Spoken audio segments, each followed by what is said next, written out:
What's up guys, Mash UK with a quick update for you from Speed VR.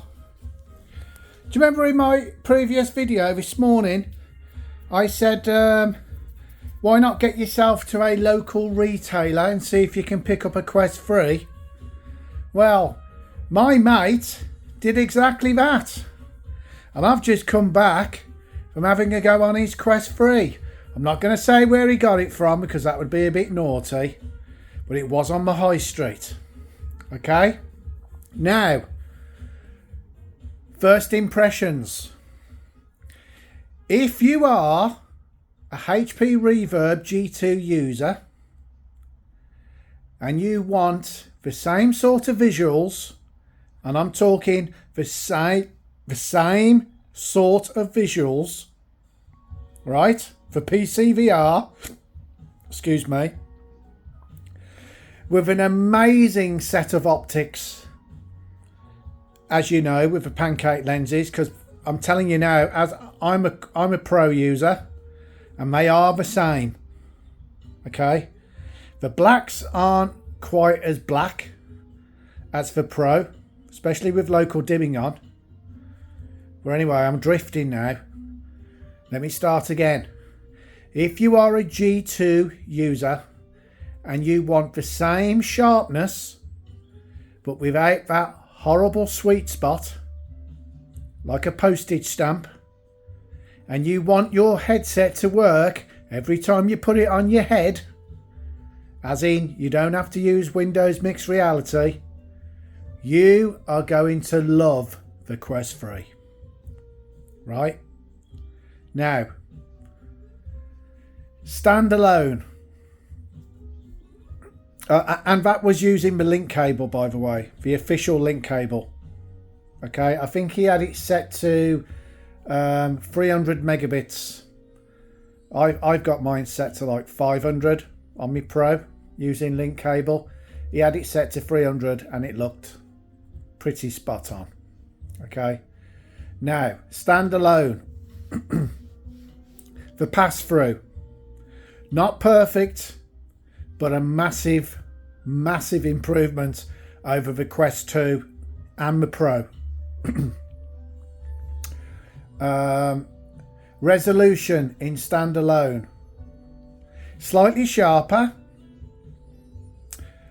but that is because there's no applications using the new resolution. Okay, all the games that are out there now, the developers need to go into that code and reset the ceiling. Okay, if I'm getting too technical, you have to stop me. They've got to bump up the resolution. They've got to basically tell their program, use the native resolution of the Quest 3.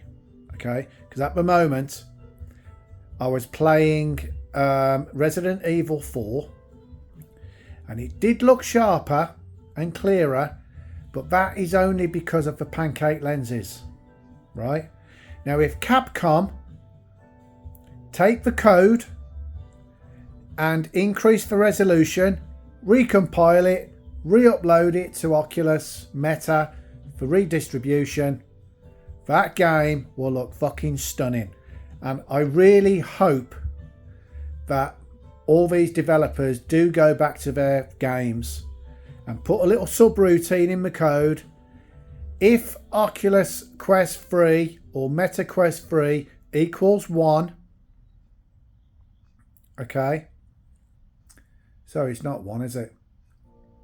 Anyhow, if the Oculus, if the code has got to recognize the new resolution, and when it does, it's got to bump it up. Okay, and then you'll be sorted. So the bottom line is, when you get your Quest 3 tomorrow, don't expect miracles when it comes to your existing games, unless you download something like what's that space game, that puzzle space game, adventure game? I can't remember. So basically, unless the game has been modified to run on Quest 3 and to utilize that extra RAM and extra resolution, you're not going to see an increase in resolution, but you are going to see a big increase in clarity.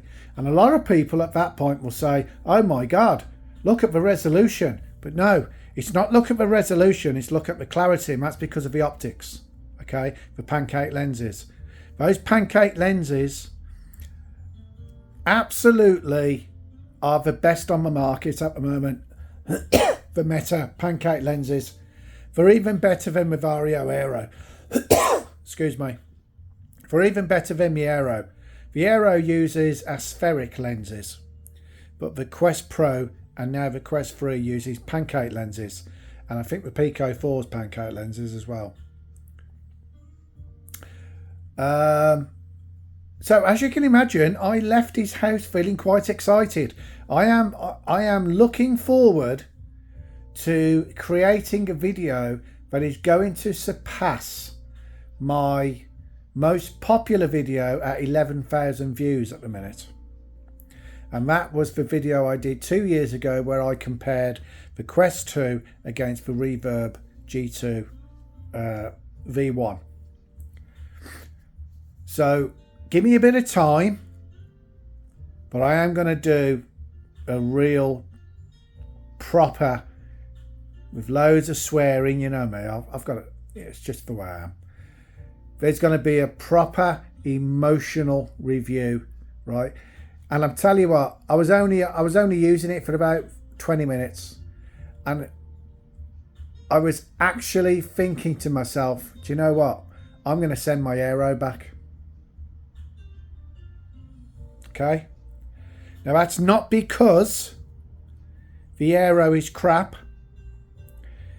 The Aero resolution and the clarity blows the Quest 3 out the water.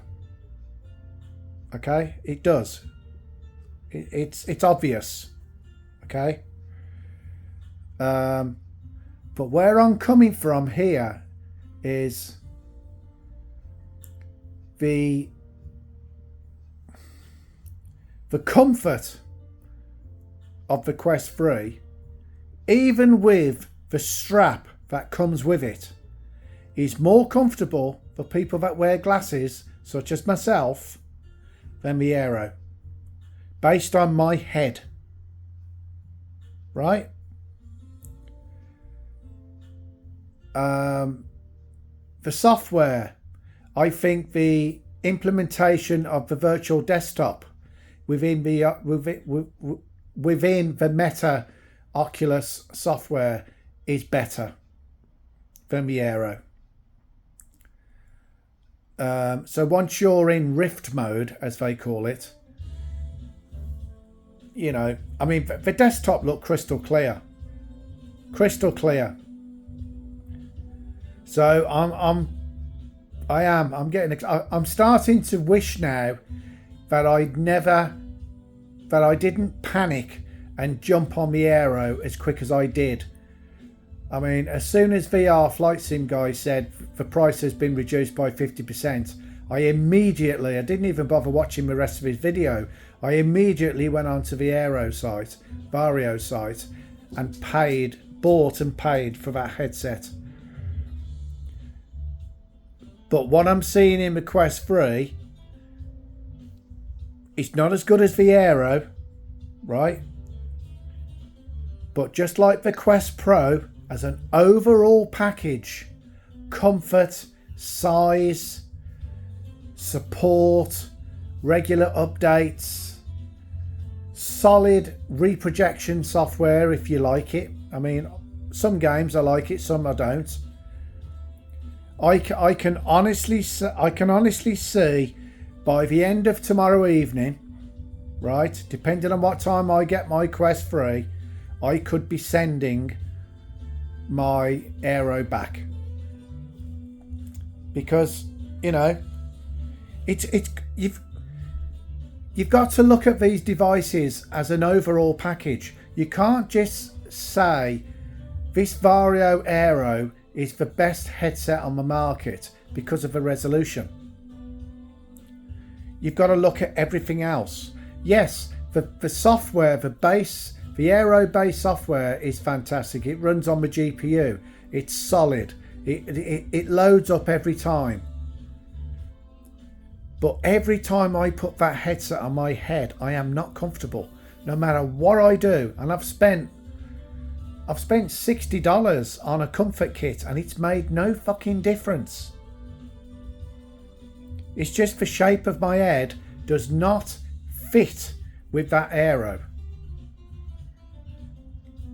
And I'm not happy with the desktop mode of the Aero either. I don't think it's as good as the Quest virtual desktop. I'm not talking about virtual desktop that used for streaming. I'm talking about when you're in the Quest and you switch into Rift mode, it gives you a little icon to go onto your desktop so you can navigate around your PC and start your games. That piece of functionality on the Oculus, on the Quest, is absolutely fantastic. And it's even better now because of the pancake lenses making everything sharper and clearer. So anyway, this is not a review of the Quest 3. This is just, it started out as a quick video, but it's 11 minutes in. I've just come away from my friend's house. He's got his Quest 3. And what I've seen so far for PC VR, right? I mean, for the price, 479 quid. I'm stoked. I am. I can't wait to get my own tomorrow. And I've also ordered today as well an aftermarket head strap, 39 quid on Amazon, half the price of the official Elite strap. It looks exactly the same, and it's got. I went onto YouTube and looked at the company, and their head straps for the Quest 2 were spot on. Good reviews, up there with Bobo VR, which I consider the best head straps you could get for the Quest 2. But I'll tell you what, I've only bought this head strap for tomorrow just to get me away from that flimsy strap, even though it's way better than the Quest 2 strap. But I will be buying a Bobo VR head strap because they are the best aftermarket head straps that I've used. So if they were good for the Quest 2, they'll be really good for the Quest 3 as well. So there you go, guys. First impressions. If you're a Quest 2 user, it's a fucking massive upgrade. If you're a Quest Pro user, it's an upgrade. Okay? It's an upgrade. If you're a Vario Aero user, it depends how that headset sits on your head. To me, comfort's everything. In fact, before I go, let me tell you a funny story, right? For the first time since 2015, when I first got into virtual reality, and I'm talking DK1, DK2, Samsung VR, where you put your phone into the headset, all that sort of stuff, CV1, Vive Pro, all the way up to the current headset. Yeah, I have never felt asleep in VR.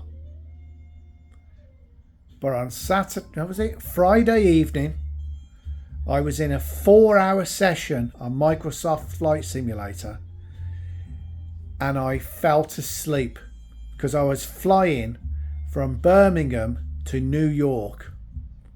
Okay. And I'd love to have captured it on video because my steering wheel base woke me up as my head slumped into it. So there you go. Has anybody else ever fallen to sleep in VR because they're on a long flight? It's possible. Anyhow, More tomorrow when I get my own headset. Later.